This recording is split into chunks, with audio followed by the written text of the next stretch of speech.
Hello friends, வணக்கம். இன்றைக்கி red rice tacos எப்படி செய்கிறதுன்னு பார்க்கலாம். ரெட் ரைஸ்லாம் நல்லா ஹெல்த்தியாக செய்துக்கலாம். கடையில் வாங்கின இடியாப்ப பொடி தான் எடுத்திருக்கேன்.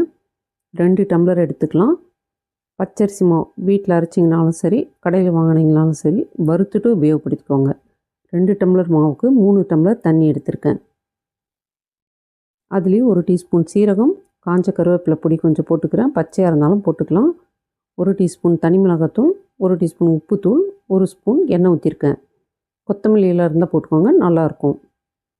டேஸ்ட் பண்ண உப்பு பத்தலை, உப்பு ஒரு அரை டீஸ்பூன் போட்டு அப்படியே நல்லா கொதிக்க வச்சு எடுத்துகிட்டு வந்துடுறேன். நல்லா சலசலன்னு கொதிக்கணும். கொதிச்சப்புறம் கீழே இறக்கி வச்சுட்டு நம்ம எடுத்து வச்சுருக்க மாவு போட்டு நல்லா கிண்டி விட்டுக்கலாம். மறுபடியும் சொல்லிடுறேங்க, பச்சரிசி மாவு இருந்தால் வறுத்துட்டு உபயோகப்படுத்திக்கோங்க. இதை அப்படியே நல்லா கலக்கிட்டு மூடி வச்சிடலாம். மூடி வச்சிங்கன்னா அப்படியே கொஞ்சம் நல்லா வேகும். ஓப்பனில் வச்சிங்கன்னா காஞ்சி போயிடும். 1 கேரட் துருவி வச்சுருக்கேன். 1 பெரிய வெங்காயம் எடுத்திருக்கேன். அதுவுமே நல்லா குட்டி குட்டியாக கட் பண்ணிக்கலாம். நான் சாப்பரில் போட்டுறேன் இன்றைக்கி. இந்த வீடியோ உங்களுக்கு பிடிச்சிருந்தால் லைக் பண்ணுங்கள், ஷேர் பண்ணுங்கள், சப்ஸ்கிரைப் பண்ணுங்கள். ஃப்ரோசன் பீன்ஸ் தான் எடுத்திருக்கேன். என்னால் கையில் கட் பண்ண முடியாது, அதனால் சாப்பரில் போட்டு அதையும் நல்லா குட்டி குட்டியாக கட் பண்ணிக்கலாம். ஃப்ரோசன் ஸ்வீட் கார்ன் எடுத்து வச்சுருக்கேன். உருளைக்கிழங்கு வேக வச்சு எடுத்து வச்சுருக்கேன். 1 ஸ்பூன் இஞ்சி பூண்டு விழுதும் எடுத்து வச்சுக்கலாம். நம்ம ஃப்ரை பண்ணுறதுக்கு தேவையானது எல்லாமே எடுத்து வச்சிடலாம். இந்த வேலை நடக்கும்போது கடாயில் 1 ஸ்பூன் நான் எண்ணெய் ஊற்றி வச்சிட்றேன். கடுகு சீரகம் 1 டீஸ்பூன் கடுகு, 1 டீஸ்பூன் சீரகமும் போட்டுக்கிறேன். இஞ்சி பூண்டு விழுது போட்டுக்கலாம். பெரிய வெங்காயம் கட் பண்ணதெல்லாம் போட்டு நல்லா வணக்கி விட்டுக்கலாம். 1 டீஸ்பூன் தனி மிளகாத்தூள், 1 டீஸ்பூன் மஞ்சள் தூள், உப்பு 1 டீஸ்பூன் அளவு போட்டு நல்லா வணக்கிட்டு எடுத்து வச்சுருக்க ஸ்வீட் கார்னும் பீன்ஸும் போட்டு கருவேப்பிலை கொஞ்சம் போட்டுக்கிறேன். கொத்தமல்லியில் இருந்தால் போட்டுக்கலாம். மூடி வச்சு பீன்ஸ் வெந்தப்புறம் கேரட்டும் உருளைக்கிழங்கும் போட்டுக்கலாம். பீன்ஸ் ஒரு 3/4 பாகம் வெந்தால் போதும். கேரட்டும் உருளைக்கிழங்கும் போட்டுக்கலாம். மறுபடியும் நம்ம வேக வைக்க போகிறோம். பாதி எடுத்து வச்சுட்டேன். மிச்சம் பாதியில் இன்னும் கொஞ்சம் காரம் உப்புத்தூள் போட்டு கலக்கி எடுத்து வச்சுக்கலாம். உப்பு காரம் நம்ம டேஸ்ட்டு தாங்க. நான் பாதி கம்மி காரமும் பாதி அதிக காரமும் போட்டுக்கிட்டேன். இப்போ நம்ம ஸ்டஃபிங் ரெடி ஆகிடுச்சு. அது கொஞ்சம் ஆறட்டும். அதுக்குள்ளே ஒரு மாவு நல்லா கை வச்சு பிசைஞ்சிக்கலாம்.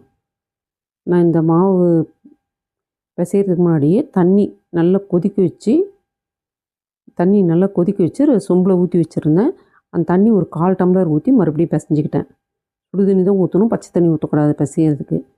1/4 டம்ளர் தண்ணி ஊற்றி பிசைஞ்ச மாவு பாருங்கள், இந்த மாதிரி வரணும். பார்த்தா நம்ம உருட்டினோம்னா வெடிப்பே வரக்கூடாது. கொழுக்கட்டை கப்பு பிடிப்பேன் பாருங்கள், அந்த மாதிரி கப்பு பிடிச்சா வெடிப்பு வராமல் இருக்கணும். பட்டர் பேப்பர் எடுத்திருக்கேன். பட்டர் பேப்பர் இல்லைங்க, பேக்கிங் பேப்பர் எடுத்திருக்கேன். பேக்கிங் ஷீட்டில் மாவு உள்ளார வச்சு கை வச்சு இந்த மாதிரி ப்ரெஸ் பண்ணிங்கன்னா சைடில் வெடிப்பு வராமல் இருக்கணும். அதுதான் கரெக்டான பதம். வெடிப்பு இருந்துச்சுன்னா மறுபடியும் கொஞ்சம் தண்ணி தெளித்து பிசைஞ்சுக்கோங்க.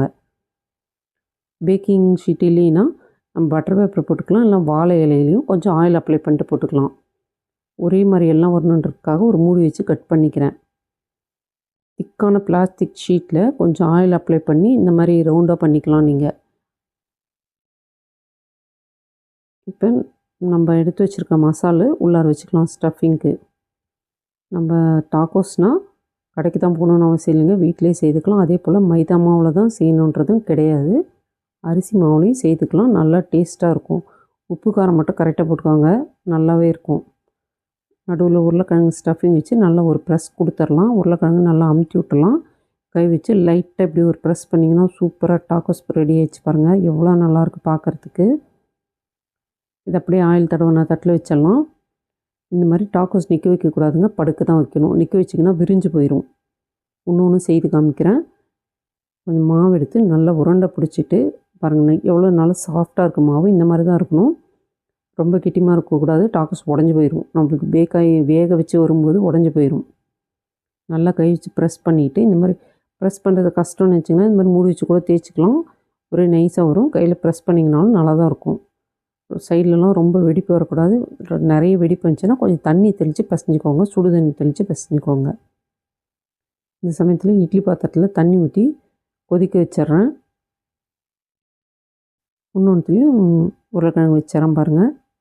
ரொம்ப ஈஸியாக தான் இருக்குது செய்கிறது. டேஸ்ட் கூட ரொம்ப அருமையாக இருக்குங்க. நம்ம ரெட் ரைஸில் செஞ்சதுனால நல்லா ஹெல்த்தியாகவே இருக்கும். அதே போல் வெஜிடபிள் வந்து குடமிளகா, கோஸு எது பிடிக்கினாலும் போட்டுக்கலாம். பன்னீர் பிடிக்கணும், அது கூட போட்டுக்கலாம்.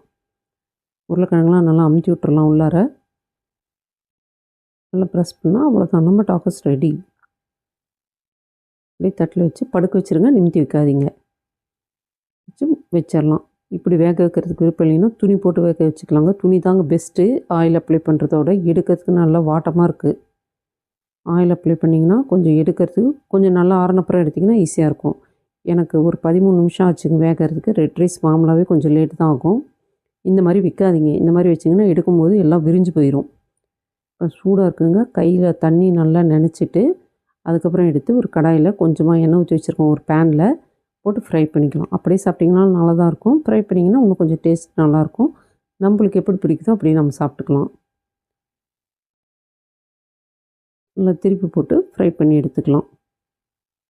இந்த மாதிரி படுக்க வச்சே செய்யுங்க, வேக வைங்க, நிமித்தி வைக்காதீங்க. அது ஃப்ரை ஆகிறதுக்குள்ளார இன்னொன்று நம்ம ரெடி பண்ணிக்கலாம். இது காரம் போட்டது. இன்னொன்று உள்ளார வச்சு அதே போல் மடிச்சு விட்டுக்கலாம். அவ்வளோதான், நம்ம சூப்பரான ஹெல்த்தியான டாக்கோஸ் ரெடி. தேங்க்யூ.